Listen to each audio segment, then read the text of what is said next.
Hola, ¿qué tal? ¿Cómo estáis todos? Hoy vamos a hablar de un tema que es muy interesante y es las startups y qué cosas deben tener en cuenta.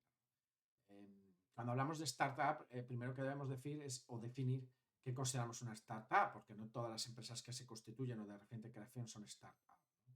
Entonces, nosotros siempre consideramos que una startup es aquella empresa, em, como digo yo, que normalmente espera un crecimiento muy rápido, normalmente basado en las nuevas tecnologías y que además es un proyecto muy escalable. Es decir, que puede conseguir masa crítica, un número de clientes muy alto en poco espacio de tiempo.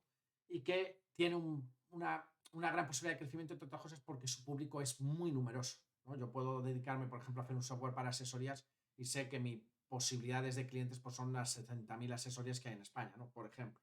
Pero cuando abro un tipo de negocio cuyo principal cliente pueden ser 44 millones de españoles o a lo mejor 500 o 600 millones de europeos o incluso 6.000 millones de personas en el mundo, pues las posibilidades de crecimiento son grandísimas, ¿no? Entonces, lo primero es que una startup es un tipo de negocio que es muy escalable, muy posible que crezca muy rápido y que además puede generar una masa crítica de clientes muy numerosa y eso pues, es impagable hoy en día, ¿no? Como negocio.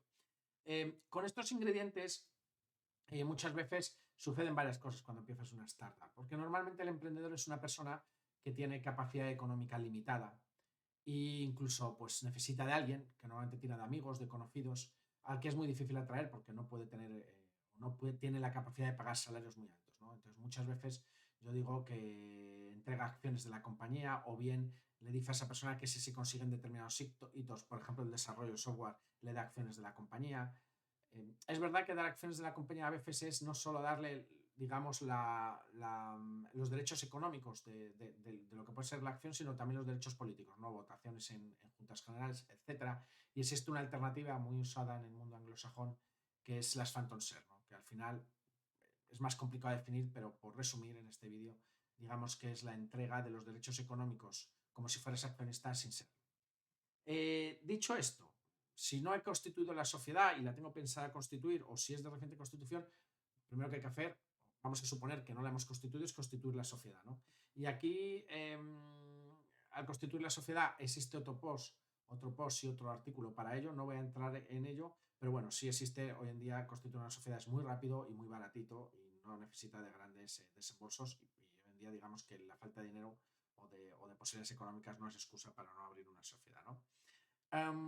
Cosas importantes que siempre digo que debemos tener en cuenta. Vamos a imaginar que tenemos una startup y prevemos que no tenemos capacidad económica, pero para conseguirla, bueno, pues podemos en un momento dado buscar posibles empresas de capital riesgo que entren o posibles socios que aporten cantidad, porque es también muy habitual, cantidad económica, porque es muy habitual también que cuando hemos desarrollado el proyecto empezamos a tener clientes, tengamos cosas en la cabeza que no podemos desarrollar por falta de dinero o de recursos, ¿no? Entonces es en ese momento cuando buscamos inversores en la cual salen ganando las dos partes. El inversor nos proporciona los recursos para desarrollar lo que tenemos en la cabeza y por otro lado el inversor gana la posibilidad de entrar a una empresa con una gran capacidad de crecimiento. Aquí hay que tener muchas cosas en cuenta, ¿no? Siempre digo el pacto de socios, el acuerdo de inversión sí, el acuerdo de inversión o pacto de socios que muchas veces se hace junto o otras veces se hace separado. Esta empresa de capital riesgo, aparte digamos, aportar la capacidad financiera o la capacidad económica, a veces profesionaliza la compañía, incluso introduciendo un director financiero. Bueno, al final es una simbiosis en la que ganan los dos y es muy habitual, ¿no? Pero siempre, insisto, el socio fundador, pues yo siempre recuerdo que se tiene que ganar, guardar ciertas cosas, ¿no? Como la mayoría de la compañía, establecer cuando entra en la empresa de capital riesgo, cuál va a ser su salario, cuál va a ser su rol en la compañía. Bueno, todo lo que tenéis en nuestra web y en el artículo que no he dicho, pero que como siempre tenéis en nuestra web, que en este caso se llama Consejos si vas a emprender con una startup, ¿no? Bueno, todo ello, si al final lleva a buen término, pues oye, lo mismo estamos creando una empresa unicornio, aquellas que van a conseguir, no voy a definir lo que es una empresa unicornio, pero vamos, estamos hablando ya de palabras mayores de una empresa. Y bueno, ¿por qué no? Al final se trata de emprender, os animo a emprender y ¿por qué no pensar en estas cosas, ¿no? Pues muchas gracias y nos vemos en el próximo post.